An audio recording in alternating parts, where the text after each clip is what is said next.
Ladies and gentlemen, we meet again for a short and sweet idea toward Parashat Pekudei, where we're ending Sefer Shmot. We're ending the book of Exodus, and we're ending a transaction, actually, that started with HaKadosh Baruch Hu meeting an individual, Moshe Rabbeinu, by a burning bush, one Jew meeting HaKadosh Baruch Hu at the burning bush, and we go through a whole transaction of the Exodus from Egypt, Yetziat Mitzrayim, and Ma'amad HaSinai, and building the Mishkan.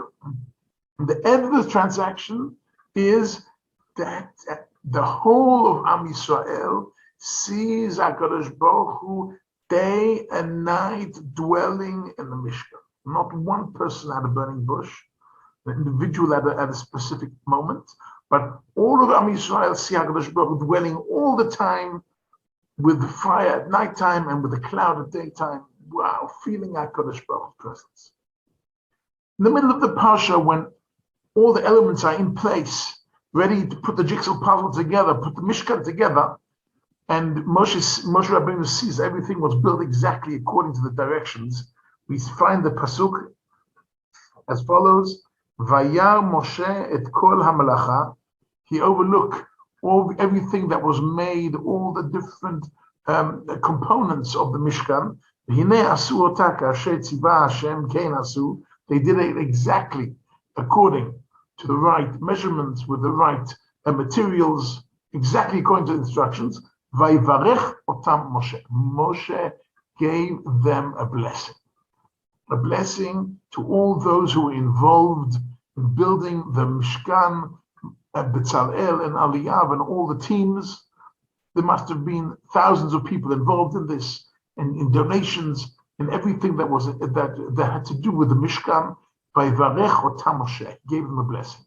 What is the blessing? It says Rashi, Yehi Ratzon Shetishre Shechina b'Maaseh Yedechem. 6 words.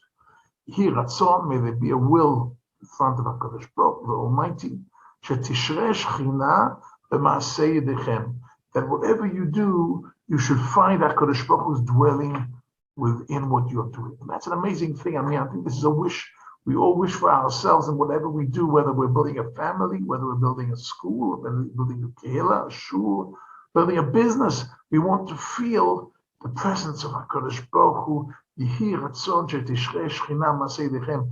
Halavai, we could always feel that HaKadosh Baruch Hu is with us. And that's an amazing, amazing feeling. But they saw it. They didn't only feel it, they actually saw it. So the question is, what is the Mishkan really? Can HaKadosh Baruch Hu limit himself to one building? I mean, it's difficult to imagine at all. In fact, Shlomo HaMelech, the greatest man of all, as far as intelligence, as far as knowledge, he writes in Melachim that Ha'omnam Yeshev Elokim al ha'aretz Hinei hashamayim u'shmei hashamayim lo yichalkelucha. HaKadosh Baruch Hu is beyond this planet. He's beyond the Milky Way. He is beyond the whole cosmos. He's beyond the world. He's eternal. And so we're going to minimize him into one building. How is that conceptually possible? So Shlomo HaMelech gives the answer. When he inaugurates, 480 years later, he inaugurates the first temple, Beit Mikdash in Yerushalayim. So at the inauguration, he says, what are the Beit Mikdash for? He does not mention sacrifices. That's what we would expect, sacrifices. No. Lishmoa el harina ve'el hatfilah. The main idea is that HaKadosh Baruch Hu could listen to our singing and our praying. It's a focal point for us, not for him. He's beyond the cosmos. He's everywhere. He's everywhere. But for us to have a focal point, in fact, until now, all over the world, we daven towards Eretz Yisrael, and in Eretz Yisrael, we daven towards Yerushalayim. One of the names of Yerushalayim is Talpiot.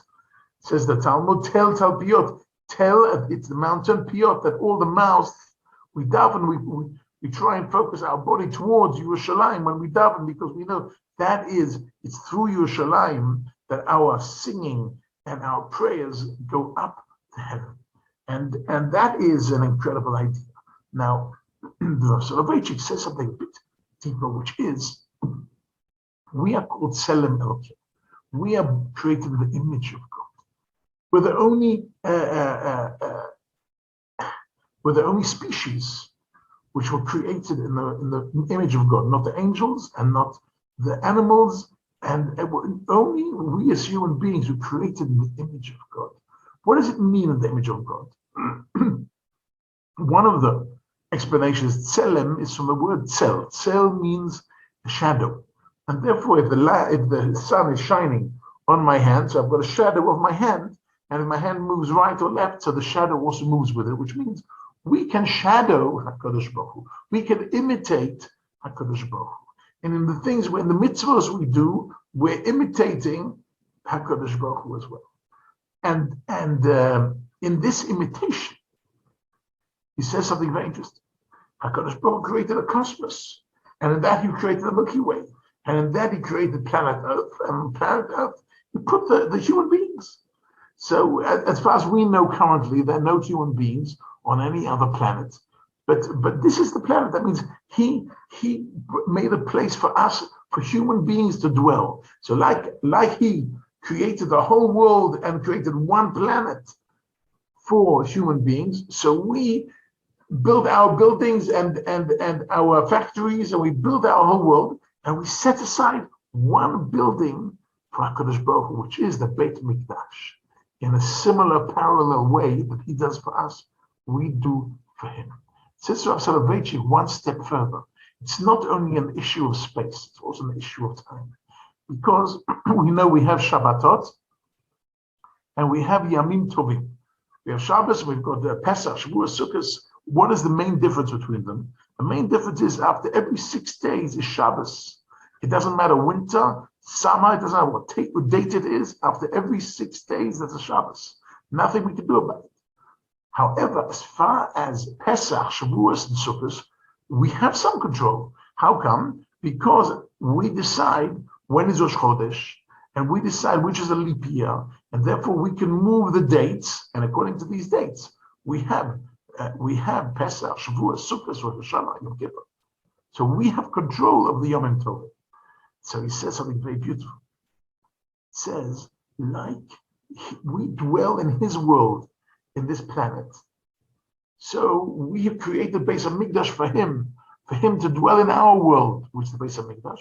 But also as far as time is concerned, on Shabbos, we dwell in his world. We are his visitors for Shabbos, and he is our visitor for Yom Tov, because we decide when is Pesach, Shavuos, and Sukkot. Ladies and gentlemen, I want to bless you all.